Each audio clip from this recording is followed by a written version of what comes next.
Et c'est parti pour un nouveau format en roue libre.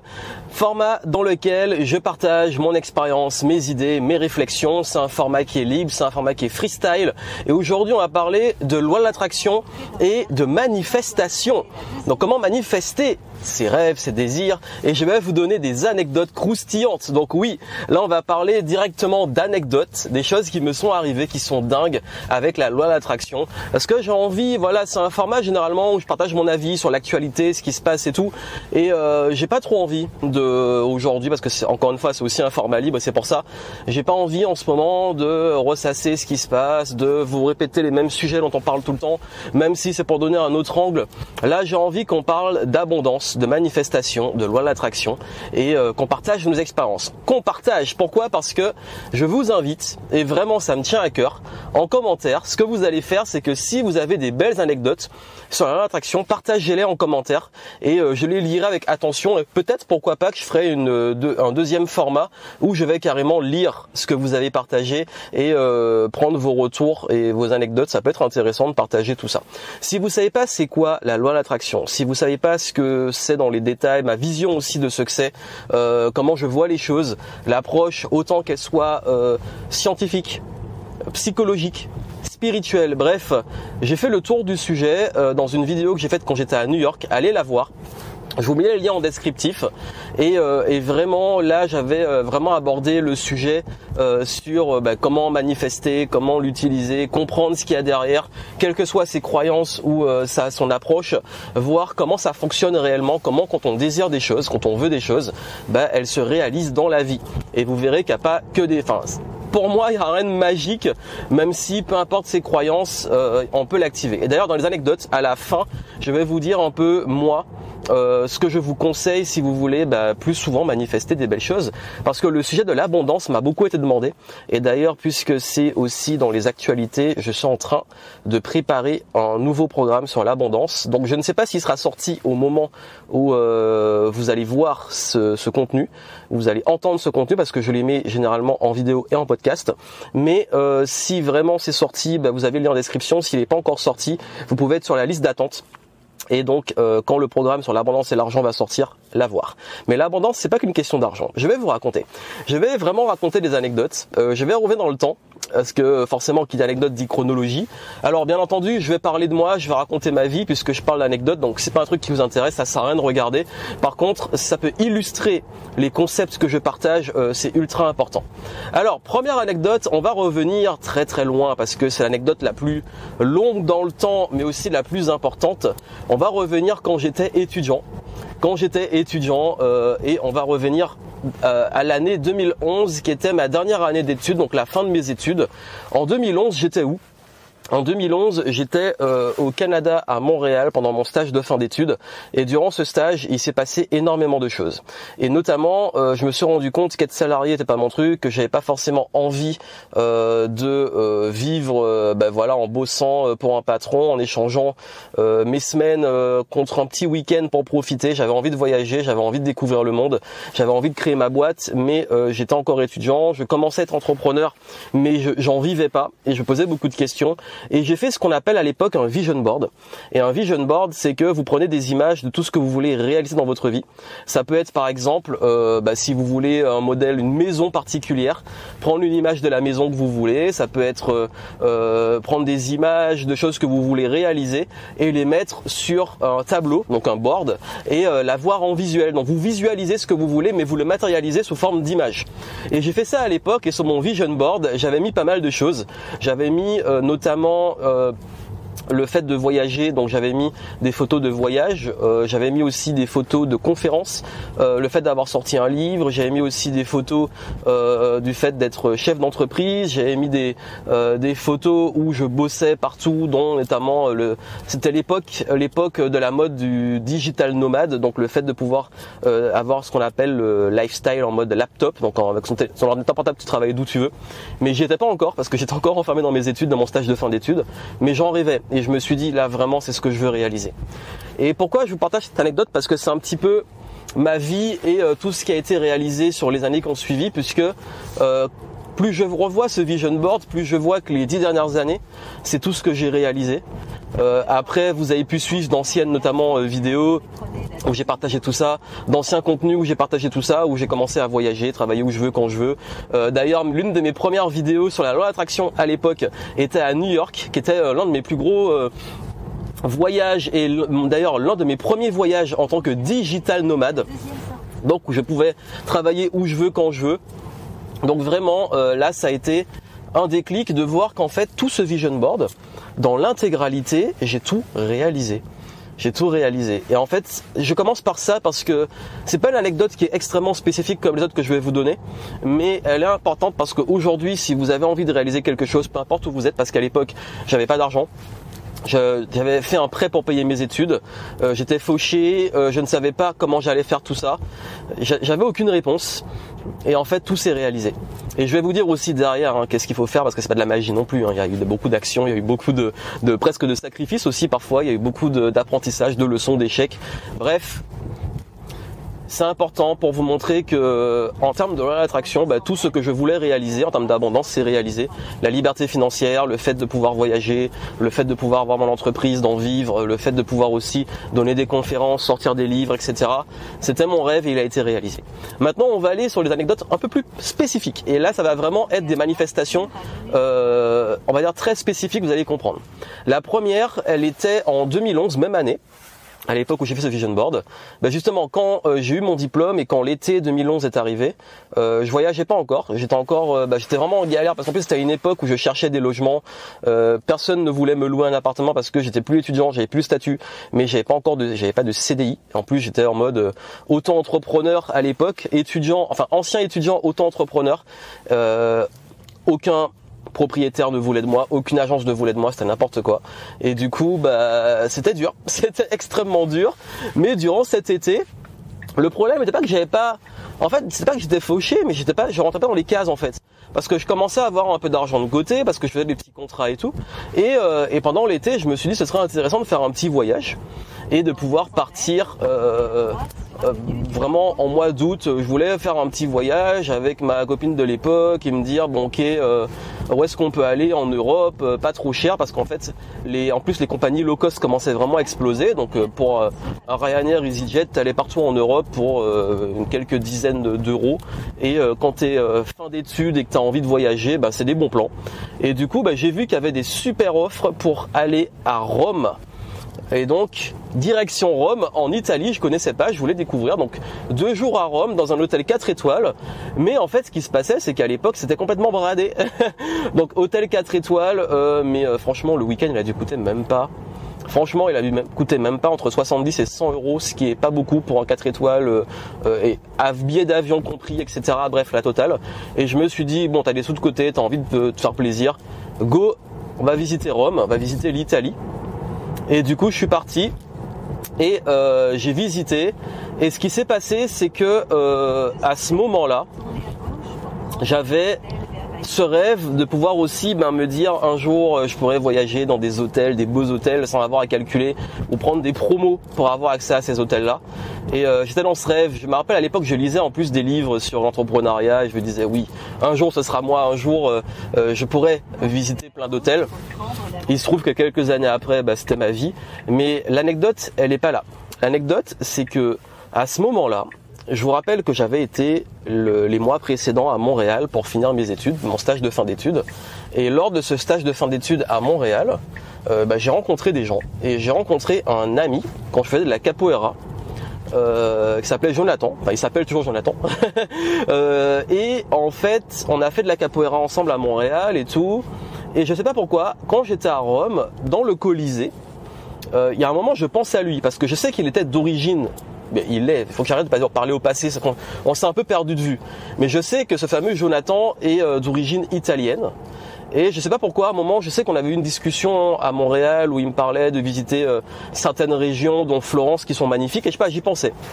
Et je pensais vraiment à Jonathan, mais de façon extrêmement forte. Je pensais aux discussions qu'on avait eues, je pensais au fait, je me disais mais il est d'origine italienne, mais je sais plus d'où il vient exactement, il me croit que c'est Florence, mais voilà c'est marrant, là je suis à Rome, etc. Je pense beaucoup à lui. Et là où l'anecdote elle est géniale, c'est que à un moment j'entends parler derrière moi.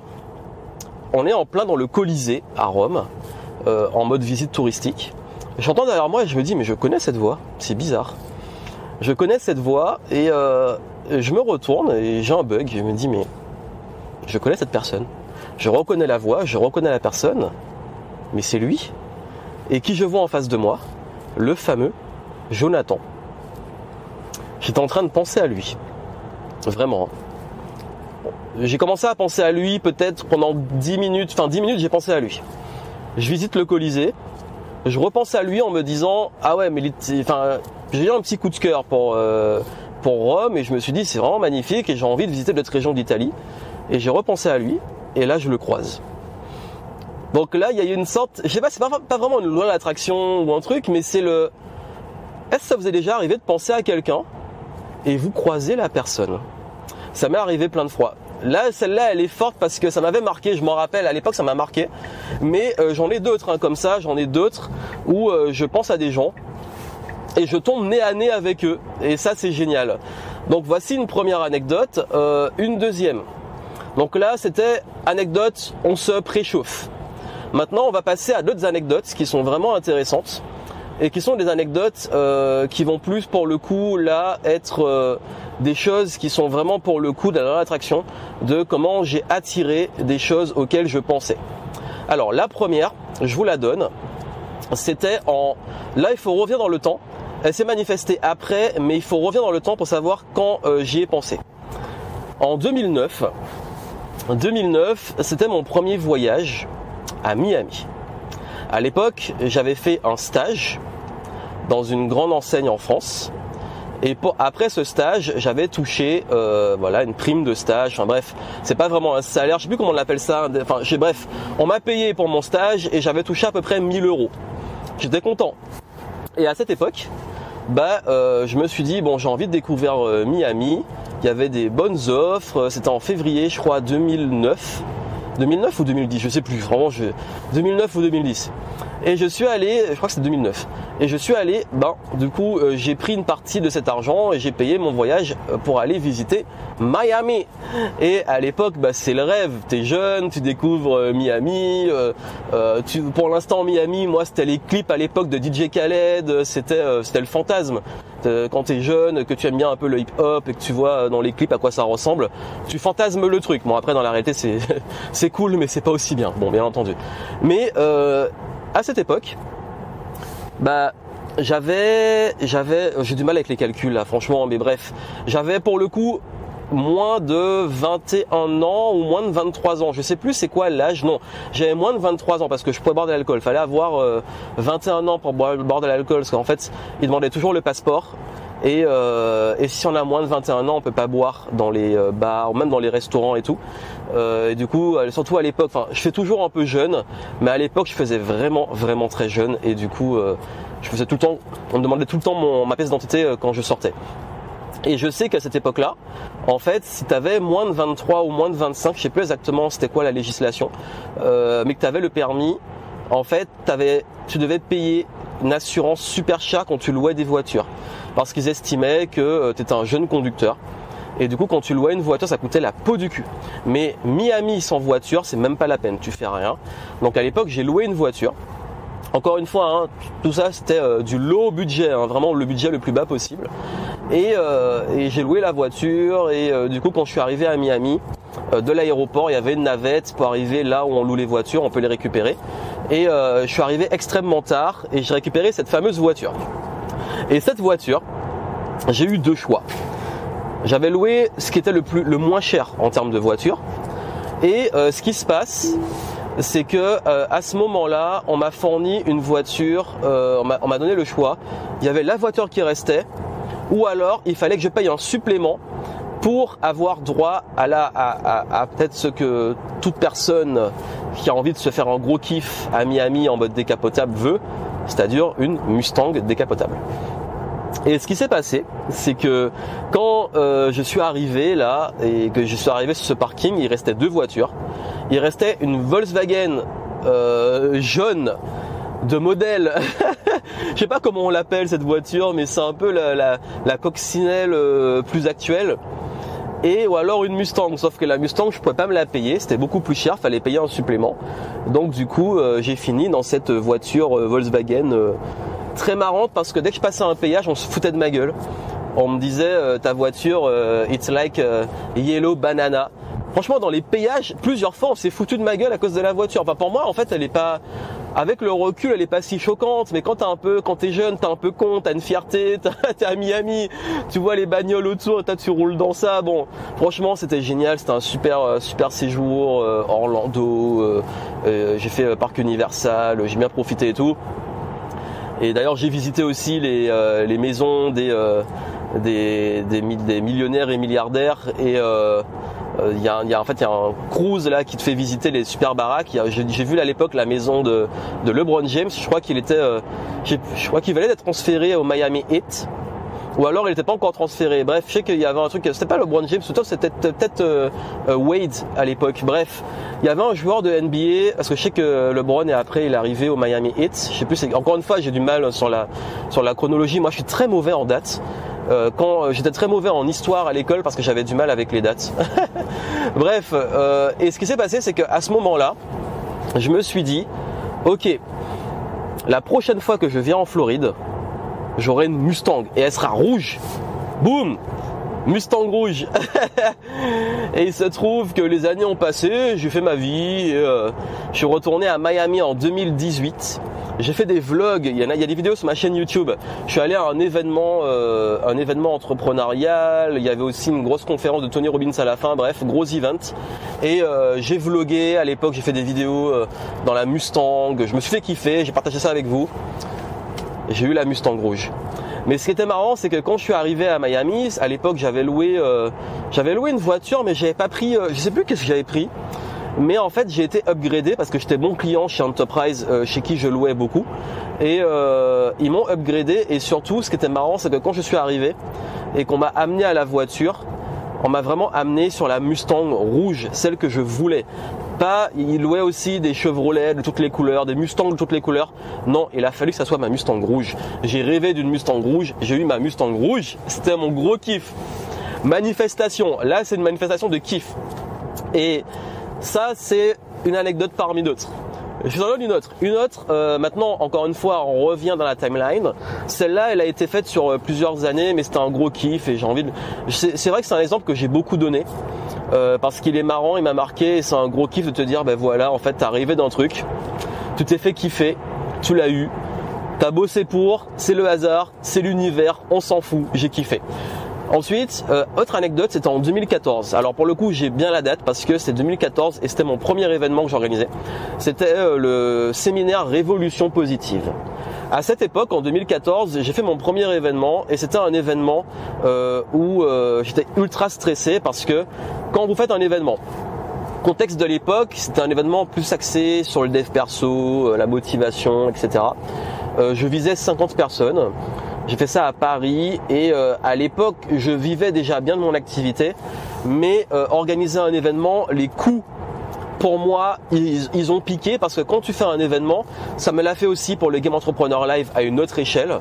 D'ailleurs, anecdote parenthèse, au jeu live, j'ai en perte pure, hein, uniquement sur l'événement, 30 000 €.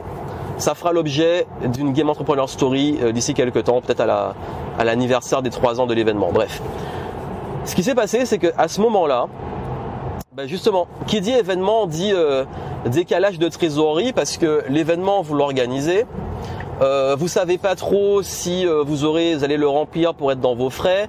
À l'époque, je crois que ça m'avait coûté à peu près 5000 balles, mais pour ma trésor et tout à l'époque, c'était énorme et ça me mettait en stress, en angoisse énorme. Et j'ai pas vendu assez à l'époque de place et j'ai pas assez atteint les objectifs pour être rentable sur l'événement. Ce qui fait que l'événement était à perte et j'ai perdu quelques milliers d'euros et ça m'a mis un stress monumental. Et le problème de ce stress, c'est que à l'époque, je me suis dit là, je fais l'event, mais j'ai besoin d'argent. J'ai besoin d'argent parce que il faut qu'il y ait de l'argent qui rentre. Il faut que j'ai besoin là, franchement, dans l'idéal, si je pouvais avoir 5000 € qui rentrent dans ma poche, ça me soulagerait sur les pertes de l'événement, je serais plus serein, je pourrais le faire tranquillement. Après l'événement, j'aurais moins la pression parce qu'il y a aussi l'après. Hein. Une fois qu'on s'est décalé en trésor, il faut assurer aussi tout ce qui va suivre.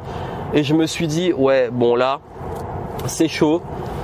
Il me faut 5000 euros, il me faut 5000 euros. Comment je fais? Il faut que je trouve des clients et tout. Mais quand on est dans l'événement, on travaille beaucoup, on est limité au point de vue marketing, on n'a pas l'énergie, le temps pour tout ça. J'étais dans cette obsession, il me faut 5000 euros. Mais j'ai la tête dans le guidon, il faut que je fasse mon événement, il faut que j'assure. Et en même temps, il faut que je fasse tout ce qu'il faut pour renflouer la trésorerie parce que je peux pas me permettre d'être endetté. J'ai déjà connu la dette en 2011. J'ai remboursé à l'époque, je finissais de rembourser mon prêt étudiant, je m'étais accroché, mon business commençait à bien marcher. Je me suis dit c'est bon, j'ai remboursé mes dettes. S'il vous plaît, pas une nouvelle dette. Non mais t'y vas. Tu t'accroches, tu serres les fesses. Je fais mon événement, il se passe super bien, première expérience, je l'ai rempli, mais je suis quand même à perte. Et du coup là je me dis non, là il faut vraiment que je fasse rentrer de l'argent. J'ai réfléchi aux solutions, est-ce que je peux vendre un produit en ligne, etc. Mais j'ai dit mais oui, mais là à l'époque je vendais des formations, je les vendais à moins de 100 balles, il fallait faire beaucoup de volume, j'avais pas une grosse audience et en plus j'étais fatigué. Il faut qu'il y ait 5000, en fait si 5000 euros pouvaient tomber du ciel, là ça me ferait du bien. Vous savez quoi? À ce moment-là, il y a un truc qui se passe. C'est que je stoppe cette obsession de il faut que je manifeste 5000 euros. Il faut que j'ai 5000 euros qui rentrent dans ma poche. Et je réfléchis à toutes les solutions possibles. Les solutions, elles n'arrivent pas. Les solutions, la situation, elle m'a l'air un petit peu bloquée. Je ne sais pas comment je vais faire. Je commence à avoir des factures qui tombent. En plus, tu dois payer différentes factures, impôts, taxes qui tombent. Et du coup, quand tu es déjà à perte, ça fait chier. Et là, je reçois un appel de la Martinique, parce que je suis de Martinique à la base. Je reçois un appel de Martinique et il y a quelqu'un qui me dit voilà, j'ai eu votre contact par l'intermédiaire de Intel. Donc du coup c'était un ami à moi. Et voilà, nous avons pour projet de développer un site, une stratégie, bref. On m'expose le projet et je dis ok super, mais là j'étais peut-être dans le guidon, j'ai dit ok mais moi, pourquoi vous m'appelez? Et du coup en fait juste après, cette personne me dit voilà, on veut que vous nous aidiez à réaliser ce projet. Ok super. Et ils me disent, je sais pas, moi je dis ok, mais là je suis peut-être dans le guidon, je cherche des solutions. Et là ils me disent votre prix sera le nôtre. Ah. Et là hop, mon attention elle revient. Ouais, mais moi je suis pas du genre à dire je vais les aligner. Et là j'ai besoin d'argent et je facture ce qu'il faut. Mais à l'époque j'avais aucune idée de combien je pouvais facturer cette prestation, parce que c'était pas une prestation dans mes habitudes. J'avais vraiment à l'époque j'avais arrêté le consulting, j'étais concentré beaucoup plus sur le business en ligne et les choses comme ça, et je voulais plus vendre mon temps. Mais là quand c'est chaud pour toi, que tu as besoin de faire rentrer de l'argent, que tu es presque dans l'urgence et que tu te dis bon là je suis pas prêt à faire n'importe quoi, mais je suis pas contre un petit contrat ou un truc qui me permet de renflouer les caisses. Je réfléchis et je fais mes recherches. Je leur dis écoutez ok, je réfléchis et je vous envoie une proposition. C'est pas forcément toujours une bonne façon de vendre, mais c'est pas grave. Et du coup je me pose, je réfléchis, je vois création de site. Combien les gens ils facturent une création de site web et tout. Et je vois il y a des gens qui facturent 10 000 euros, 20 000 euros, 30 000 euros. Et moi je me voyais pas facturer ça, c'est pas mon métier et tout. Et je me dis bon, consultant, combien il facture? Et je vois les sommes et je me dis bon, c'est déjà plusieurs milliers d'euros. Donc du coup qu'est-ce que j'ai fait? J'avais pas trop envie de faire une mission de création de site parce que j'en faisais plus et tout. Je me suis associé avec quelqu'un qui crée des sites et je lui ai dit bon toi, pour une presta comme ça, combien tu prendrais? Il m'a dit tant. Ok, j'ai dit ok. Moi, qu'est-ce qu'on fait? Tu veux tant. Donc il m'a dit à l'époque il prenait pour... Vraiment c'était un projet plutôt simple sur la base. Mais il m'a dit que lui il prenait 5000 pour le type de site qu'on devait faire. Franchement je trouvais que c'était pas très cher pour l'époque, mais bon bref. C'était son prix. Il m'a dit 5000 et j'ai dit bon ok 5000 euros, moi j'ai besoin de 5000 là, je facture 10 000, tu prends 5000, je prends 5000, je facture le consulting 5000, la création de site 5000, etc. Je leur envoie le devis détaillé bien comme il faut et tout et ils acceptent. Ils acceptent. Et là bam, 10 000 euros, 5 000 € pour le prestataire, bien entendu. Et donc du coup, bah, j'ai réussi à avoir mes 5 000. Mais ce qui était vraiment marrant, c'est que voilà, il y a ce truc, j'ai besoin de 5 000 €. Le téléphone il sonne, 5 000. Allez, voilà. Comme quoi, ça marche aussi pour l'argent. Et il y a plein d'autres anecdotes que j'ai eues comme ça, où il y a des moments où j'avais besoin d'argent et il y a une opportunité qui est arrivée. Une opportunité, bam. C'est vraiment presque l'argent qui tombe du ciel, mais je vous jure, c'est vraiment un truc de dingue. C'est t'as besoin d'une somme ou t'es un petit peu dans la merde et tout, et là t'as un gros contrat qui arrive, t'as une sollicitation, t'as un truc qui arrive. Mais il faut être prêt, il faut être alerte. Je vais vous dire à la fin les conseils. Ensuite, on va passer à une autre anecdote. Là, on va accélérer dans le temps. Je vais vous donner des anecdotes récentes.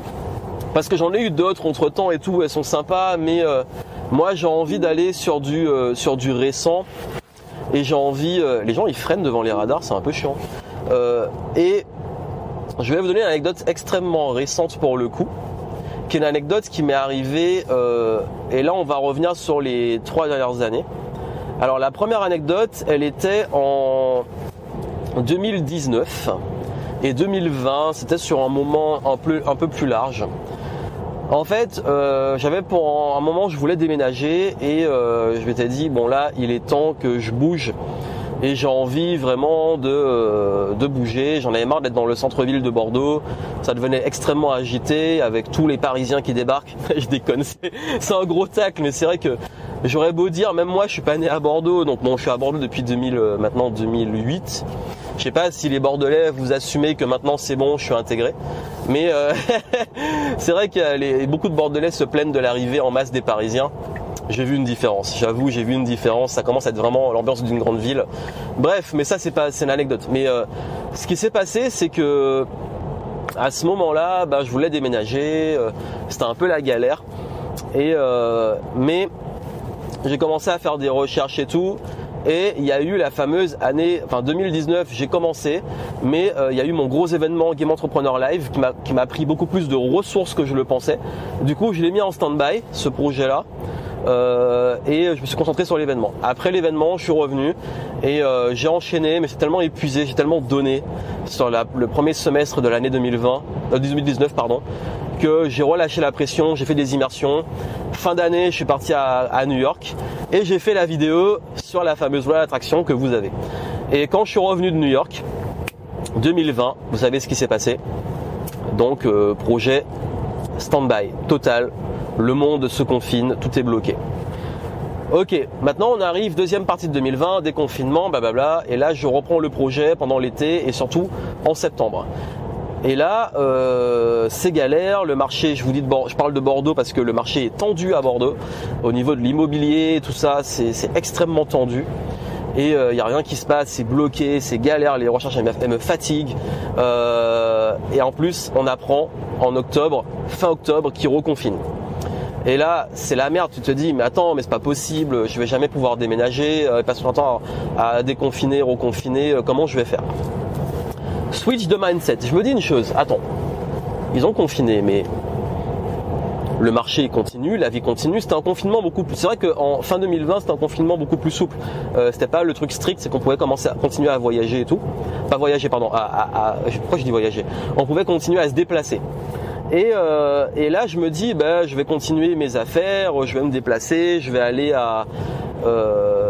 continuer mes recherches et tout. Et ce qui s'est passé, c'est que ça a atomisé la concurrence parce que les autres personnes ont arrêté les recherches. Forcément, tout le monde s'est mis en mode confinement et tout. Donc, il y avait moins de concurrence sur le marché. Donc, du coup, le marché était plus open. Et là, il y a eu beaucoup plus d'opportunités et beaucoup plus de choses qui se débloquaient.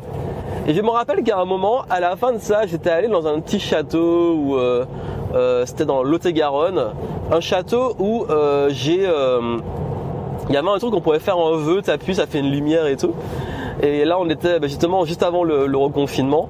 Et dans ce château, j'ai dit, je souhaite, mon vœu, c'est de fêter Noël dans mon nouveau logement. Et en plus, à l'époque, je cherchais, que j'aime bien visualiser, je connaissais un petit peu le game. Hein. Tu sais que si tu visualises, il y a de grandes chances que tu réalises. Donc, j'avais commencé à prendre des photos de bibliothèque avec la cheminée et tout. Comment je voulais aménager la nouvelle maison, tout ça. Et qu'est-ce qui s'est passé? J'ai fêté Noël dans mes nouveaux appartements. J'ai fêté Noël dans ces nouveaux lieux qui, en plus, comme l'univers est bien fait, que ça a été la belle surprise, nouveau lieu où je me suis rendu compte après que la photo que j'avais prise avec la bibliothèque en inspiration, je l'avais réalisée. Et c'est un décor que vous voyez parfois dans mes vidéos. Celle-là est rapide. Hop, tu fais un vœu, voilà. Mais après, bien entendu, il faut de l'action et tout. Et surtout, l'état d'esprit. Je voulais quelque chose, tout confinement, tout ça, tous les trucs te bloquent. Tu lâches pas, tu continues et tu veux ton truc. Faut pas lâcher et les belles choses arrivent. Maintenant, on va encore se projeter un petit peu dans le temps et on va arriver sur des anecdotes extrêmement récentes. Là, je vous ai dit que là, on a fait un gros bond dans le temps et on va beaucoup plus vite. Parce que là, vous avez fini par comprendre un petit peu le truc et je vais vous donner surtout ce que j'ai appliqué, implémenté pour comprendre ça. Maintenant, on arrive en je suis perdu dans mes dates, 2020-2021. Et 2021, voilà, je m'habitue à ma nouvelle vie, tout est cool. Et j'ai commencé un concept entre 2020 et 2021 qui sont les bilans du game où chaque trimestre je partage anecdotes de mes routines d'introspection et aussi de mes stratégies. Quand je me pose, je fais le bilan, etc. Et d'ailleurs, juste avant ce déménagement et tout, j'avais fait un gros bilan où j'avais dit que j'avais voulu un grand changement dans ma vie. C'était avant d'avoir tout ce chamboulement, déménagement. Après, j'en ai parlé, déménagement et tout, bref. 2021 s'est installé et c'est vrai que 2021 était une année un peu difficile pour moi. J'ai fait une grosse vidéo dessus, qui a aussi en podcast. J'ai fait un gros bilan sur l'année. J'ai partagé pourquoi ça a été dur. Ça a été une bonne année en termes de chiffres, en termes d'opportunités, certes, mais ça a été une année un peu bloquée. Et en 2021, j'ai eu deux grosses anecdotes super marrantes. Il y a la première qui était à un moment, j'en avais marre, comme vous, je pense, de tous les trucs de confinement, déconfinement, tout est bloqué, c'est débloqué. On peut pas se projeter. Je veux faire des événements, je peux pas. Je veux faire des conférences, je ne peux pas. Et je me suis dit, mais j'ai envie de faire des conférences, j'avais envie d'écrire des conférences, j'avais envie de parler d'autres choses, j'avais envie vraiment de travailler sur des conférences. J'avais une grosse intention de conférence. C'était en avril 2021. On me contacte sur ma page Facebook, sauf que sur ma page Facebook, je regarde pas trop les messages, je suis extrêmement sollicité. Ensuite, je reçois un appel que je zappe parce que j'étais sur d'autres trucs. Je vois qu'on essaie de m'appeler depuis la Martinique. Je zappe, on me laisse un message. Je me dis, il faut que je rappelle, sauf que je procrastine. Et ensuite, il y a mon oncle, donc membre de ma famille, qui m'appelle. Donc là, quand c'est la famille, moi je réponds tout de suite. Et il me dit, Johan, il y a un tel qui est aussi un oncle à toi, ou enfin éloigné et tout, qui a une opportunité pour toi. On a besoin de toi en Martinique. Il y a une mission pour toi. Rappelle-le. Voici son numéro. Je me dis, mais c'est quoi ce truc? Je le rappelle. Il me dit, écoute, Johan, je transmets ton contact, à telle personne qui sont intéressées parce qu'ils cherchent un intervenant pour les entreprises, pour la crise et tout, blablabla. Bref, tout un bordel qui fait que l'opportunité, elle est devant toi, Johan. Tiens, on te sollicite, Johan, arrête de faire ta star, réponds au message, Johan. Il faut que ça passe par mon oncle, qui repasse par un autre oncle, qui me prend le bon contact. Je retrouve le message de la personne, je prends un rendez-vous et je l'ai enfin au téléphone et on m'annonce que on me sollicite pour une intervention en Martinique pour donner une conférence. Je dis let's go. Et là, j'étais vraiment content parce que c'était une belle opportunité, une opportunité de rentrer. Parce que à l'époque, il fallait un motif impérieux pour pouvoir rentrer en Martinique. Et aller voir la famille, c'est pas impérieux pour eux. Ce qui est un peu triste d'ailleurs. Ou alors, faut être vraiment étudiant et avoir vraiment des bonnes raisons. Mais vraiment, je voulais voir ma famille, je voulais rentrer en Martinique. Ça fait longtemps que je suis pas rentré avec les confinements et tout. Il y avait aussi ce truc je voulais donner une conférence et tout. J'étais pas dans un bon mood et il y a tout ça qui arrivait d'un coup et qui m'a fait rentrer en Martinique, donner une conférence, travailler sur les choses sur lesquelles je voulais travailler. Et j'en ai fait un vlog. C'est ça que je vous dis, cette anecdote-là, je peux pas inventer parce que c'est documenté sur ma chaîne YouTube. Et j'ai partagé tout le process de comment je suis rentré en Martinique, du voyage, de préparation de la conférence et tout, si vous voulez la voir. Et la grosse leçon derrière tout ça, c'est que à ce moment-là, je voulais quelque chose, mais c'est vrai que j'étais dans un mood où l'opportunité, on me faisait des signes, mais j'étais tête baissée. Et il a fallu on répète des signes jusqu'à ce que je daigne enfin y porter attention. Bref, tout ça pour vous dire que j'ai voulu quelque chose, je l'ai eu, mais là j'ai un peu fait le con. J'ai un peu fait ma star à pas répondre aux messages des gens. Donc j'ai pas fait exprès, mais c'est vrai que voilà. Et surtout, et vraiment ce qui est important, c'est que quand on veut quelque chose, il y a des fois, comme on dit dans l'alchimiste, si tu veux quelque chose, tout l'univers conspire pour te le donner, mais il faut aussi que toi tu le vois. Si tu es dans ton truc et tu le vois pas, c'est dommage. Donc, ça, première anecdote de 2021. Deuxième, là on passe encore dans le temps, on est en 2021. Toujours en 2021, on est en septembre, pardon. Et en septembre, j'étais fatigué. Et je suis allé au Pays Basque faire mes retraites habituelles trimestrielles. Et j'ai planifié la fin de mon année, voici ce que je veux, voici truc machin bidule. Et dans mon super carnet de notes, j'ai noté ma super intention de fin d'année. Et mon intention, elle était claire.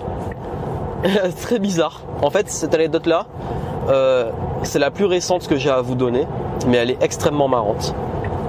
En fait, à ce moment-là, j'ai écrit sur l'une des pages de mon carnet, de mon Moleskine, placement de produit Moleskine, je fais exprès. Non, en fait, sur mon Moleskine, j'ai écrit exactement, je ne sais pas pourquoi, c'est venu comme ça, Tesla à Noël. Tesla à Noël. C'est écrit dessus.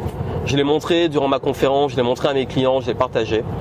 Parce qu'en fait, à ce moment-là, pour vous mettre du contexte, j'ai eu une voiture en Martinique qui était en fait finalement la voiture de ma mère que j'ai récupérée quand elle nous a quittés.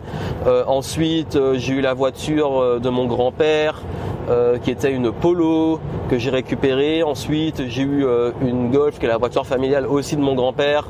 Ensuite, j'ai ici, enfin en tout cas quand je dis ici en Martinique, c'est plus dans la famille. Je rentre, je suis pas là souvent, on récupère la voiture pendant mes stages, j'en avais une qui était à disposition, mais c'était pas ma voiture à moi, je sais même pas si c'était sur la carte grise en fait.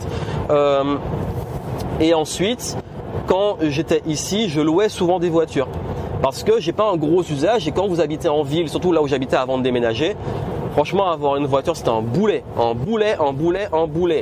Et du coup je louais de temps en temps. C'est pour ça que vous voyez souvent des voitures différentes, même quand j'ai fait des vlogs et tout. C'était mon kiff, comme ça je pouvais avoir souvent des voitures différentes. Sauf qu'au bout d'un moment je commençais à vraiment trop souvent louer des voitures, je me suis dit mais ça sert à rien en fait, tu loues tous les mois tu loues une voiture, pourquoi ne pas en avoir une? Sauf que ayant des grands goûts et des grands standards, étant complètement geek, je me suis dit si j'ai une voiture, je veux au moins un truc bien, tu vois. Je veux au moins un truc qui me fait kiffer, parce qu'en vrai, très honnête, je suis pas un gros fan de bagnole. Je suis pas le gars qui va te dire, d'ailleurs en mécanique j'y connais rien. Par contre, je suis un geek et je me suis dit franchement une Tesla ça peut être cool.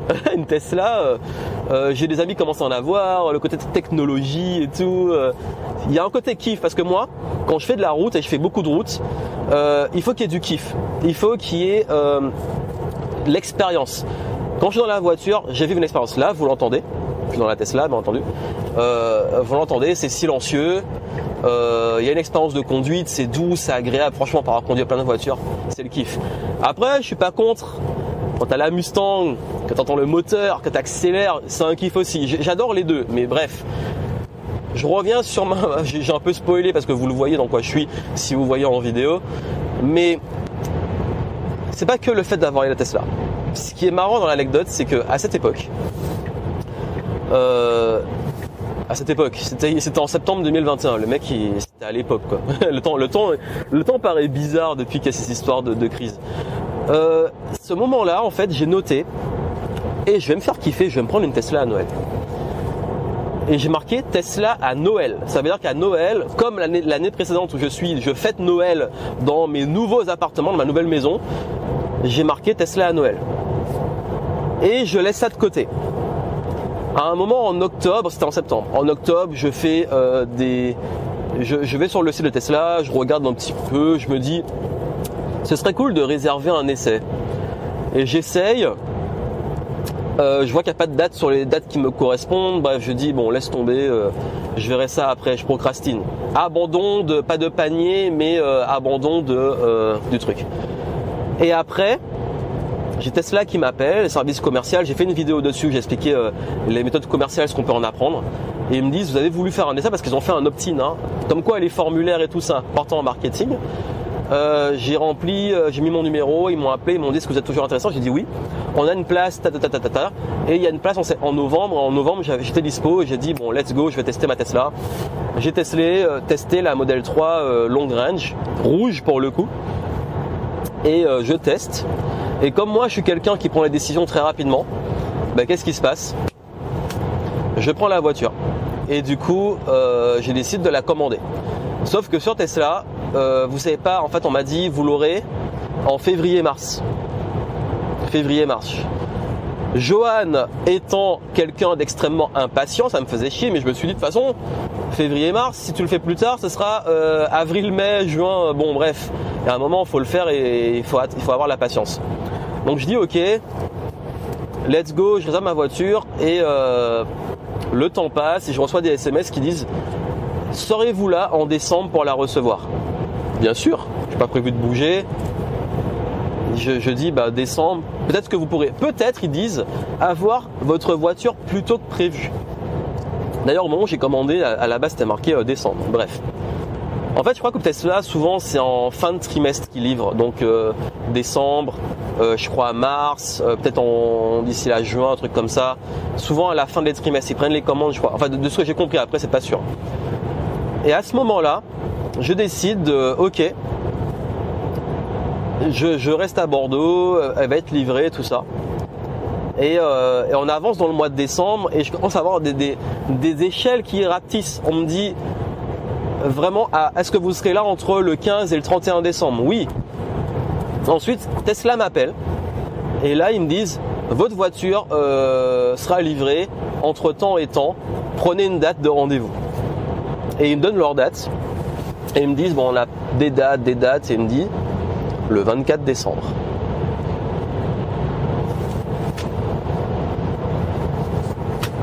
Let's go.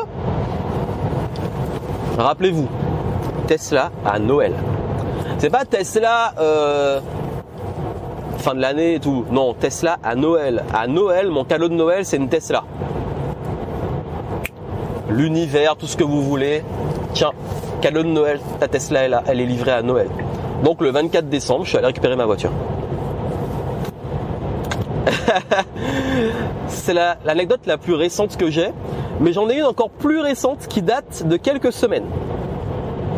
Je vais finir dessus et vous donner les pépites. Il y a quelques semaines, j'ai ma Tesla et tout, sauf que y a un truc qui s'est passé, c'est que en fait, j'ai pas un garage sécurisé. Ça veut dire que là où j'ai déménagé, la plupart des gens garent leur voiture. Bon, le quartier est vraiment tranquille. Il y a plutôt souvent de la place, sauf le soir tard, quand tout le monde est là, ou le dimanche, quand tout le monde est là et reçoit des amis. Mais c'est un quartier tranquille. Ça veut dire que mon voisinage, c'est des mamies, des papis, des familles. Bref, c'est vraiment l'un des quartiers les plus tranquilles dans la région bordelaise. Je suis plus dans le centre-ville de Bordeaux. Bref. D'ailleurs, l'un des quartiers aussi où il y a le plus d'ISF en France. Je vais pas dire que je suis dedans, mais c'est vraiment le quartier, tu as des grosses baraques autour et tout. Donc c'est vraiment, pour moi, c'est sécurisé. Tu laisses ta voiture là, on va pas venir te la péter, on va pas venir l'abîmer et tout. Dans ma tête, tu parles. Donc du coup, j'ai ma Tesla, je la garais près de chez moi ou dans le quartier, tranquille. Mais ça reste dans la rue.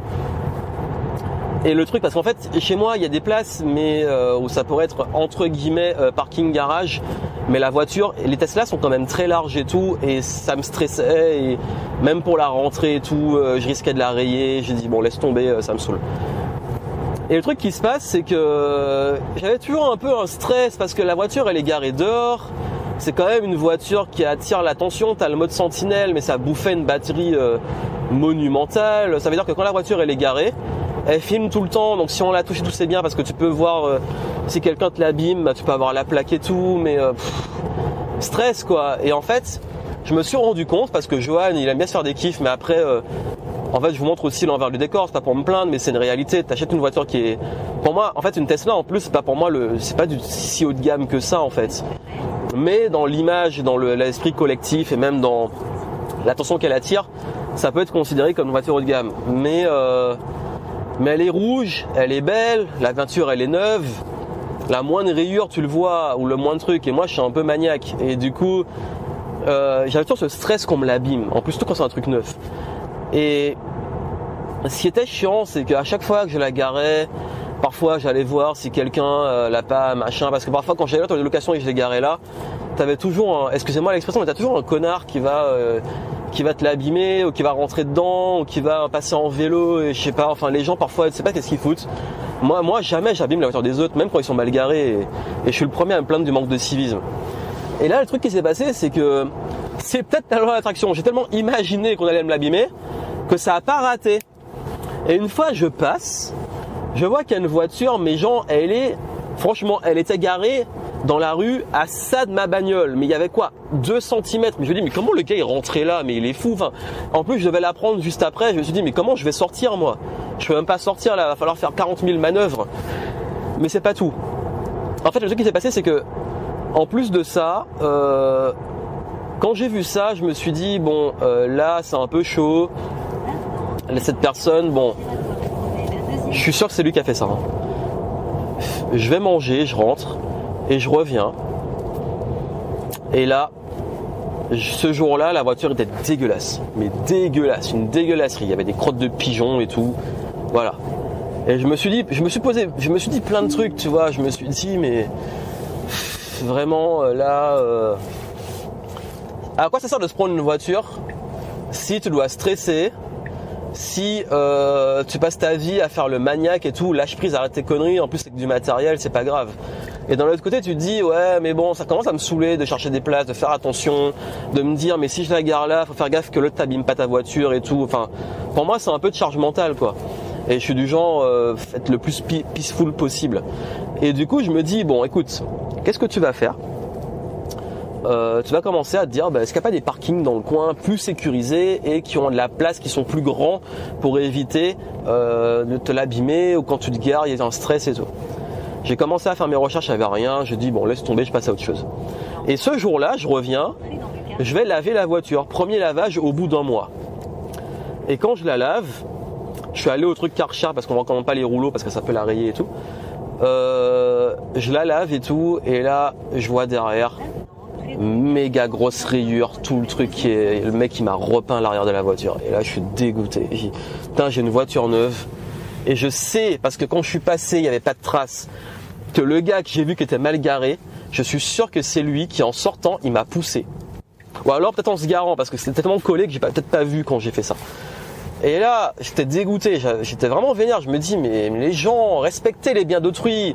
On s'en fout. Même si t'as une voiture défoncée, je vais faire attention, je te respecte. Je respecte tes affaires. Je suis pas quelqu'un de matérialiste.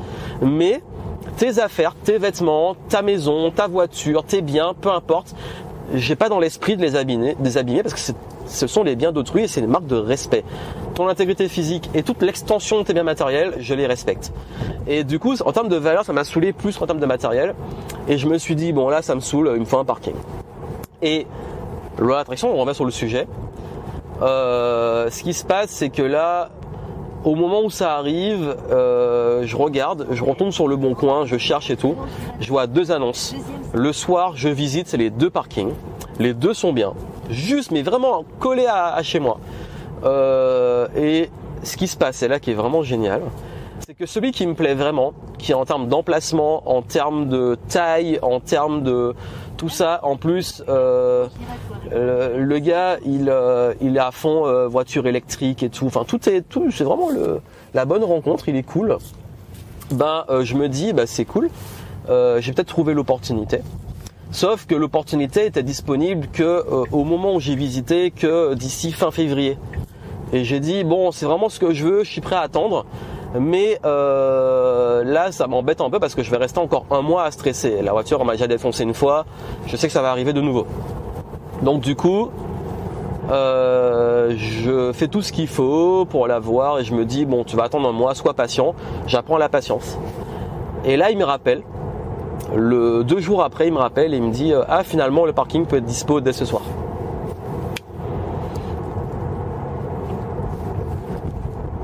Je commence à vouloir un parking. J'ai la galère qui m'arrive. J'ai le truc qui me confirme que là, vraiment, le parking, c'est plus négociable. Et j'ai, entre guillemets, l'univers qui m'envoie quoi? Qui m'envoie l'opportunité. Ça veut dire que en m'abîmant la voiture, le surlendemain, le soir même, elle est garée et sécurisée dans le parking. Et en plus, le truc qui est cool, c'est que maintenant qu'elle est plus tout le temps trop souvent dehors, j'ai plus activé le mode sentinelle qui pompe une batterie pas possible. Bref, je suis plus tranquille, je suis plus zen. Oui, parce que parfois je prends des décisions, voilà, et je me rends compte des problèmes après. J'aurais dû y penser avant, j'avoue. Si vous prenez une Tesla, pensez à ça. Il vaut mieux avoir un endroit où soit vous pouvez la garer chez vous, soit vous avez un parking sécurisé. Si vous avez une voiture qui est quand même, où vous faites un petit peu attention, c'est un point à prendre en compte. Parce qu'en plus, elle est tellement basse que tu peux même pas te garer en mode... parce que dans mon quartier, il y a aussi beaucoup de gens qui le font, qui se garent sur les trottoirs. Bon, c'est un petit peu... c'est pas cool, mais voilà. Voilà le bilan, voilà ce que je voulais partager. Voilà, c'est pas des trucs forcément de ouf, hein, mais c'est des petits trucs qui sont kiffants. Et j'en ai plein d'autres, mais je vais pas tous vous les faire, sinon ça va pas finir. Vous partagez-les en commentaire. J'ai envie de voir vos histoires. J'ai envie de les lire. Peut-être que je les lirai dans un nouveau format. Et puis surtout, retenez une chose, c'est que si vous voulez que ça se manifeste, parce que par rapport à tout ça, comment manifester? Comment faire en sorte que vous manifestiez ces choses-là dans votre vie? Je vais vous donner mes conseils.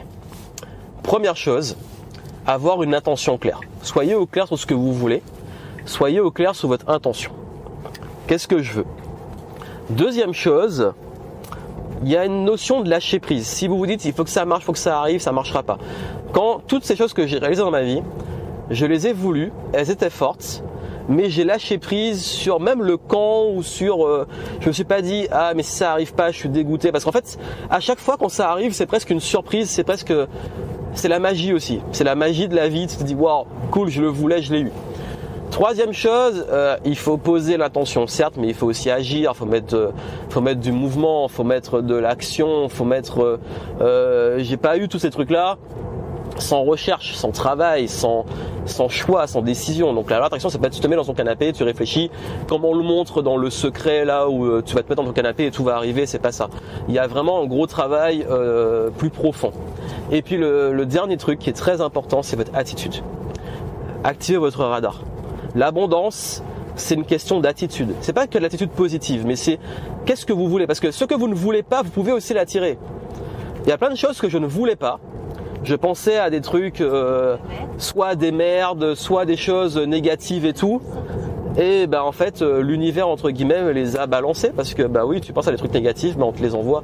Donc il faut aussi que vous ayez quand même une notion de penser plutôt les choses que vous voulez qui soient constructives pour vous, qui soient positives. Focalisez sur ce que vous voulez moins que sur ce que vous ne voulez pas. Parce que ce que vous ne voulez pas, il va se manifester, et plus vous mettez dans un truc, par exemple la loi de Murphy, il m'arrive que des merdes, c'est que des problèmes, vous allez attirer que des merdes et des problèmes. Par contre, si vous êtes dans une spirale beaucoup plus positive pour le coup, beaucoup plus constructive, beaucoup plus sur je sais ce que je veux, pourquoi je le veux, j'ai une vraie intention et j'y crois. En fait, il y a une notion de ça va se faire, je fais confiance, je me fais confiance, je fais confiance, il y a un lâcher prise et c'est là que les belles choses arrivent. Donc voilà ce que je voulais vous transmettre et partager en commentaire sur le coup sur YouTube, parce que sur le podcast il n'y a pas de commentaires, mais sinon si vous avez écouté ça en podcast audio, allez sur le podcast, allez sur la chaîne YouTube et commentez. Voilà, anecdote, format en roue libre. N'oubliez pas de vous abonner, partagez, parlez-en autour de vous. Et voilà, c'était mon petit kiff. J'avais un trajet de presque 1 heure, je vais bientôt arriver. Et je voulais, pendant ce trajet, partager ça avec vous. Qu'on discute ensemble durant ce trajet. Donc j'espère que ça pourra vous inspirer. Et j'avais envie de raconter des anecdotes parce que parfois je les raconte mais isolées. Mais je voulais faire une compilation. Alors je suis peut-être pas le meilleur pour raconter les trucs parce que j'aurais aimé vous faire peut-être un meilleur storytelling, mais ça aurait duré 36 ans et je voulais toutes les faire. Donc voilà, bref, prenez ce qu'il y a à prendre, partagez en commentaire vos anecdotes à vous et surtout moi je vous souhaite plein de succès et je vous retrouve très bientôt. Portez-vous bien, ciao. Ah et avant que j'oublie, le programme sur l'abondance. pensez à en profiter, soit réservez votre place pour l'avoir quand il sort en priorité, ou alors si c'est déjà sorti, commandez-le et vous allez avoir plein d'éléments pour attirer l'abondance et pouvoir manifester ce qui est essentiel pour vous. Et j'aborde les sujets de l'argent mais aussi de l'abondance dans le sens global. Allez voir.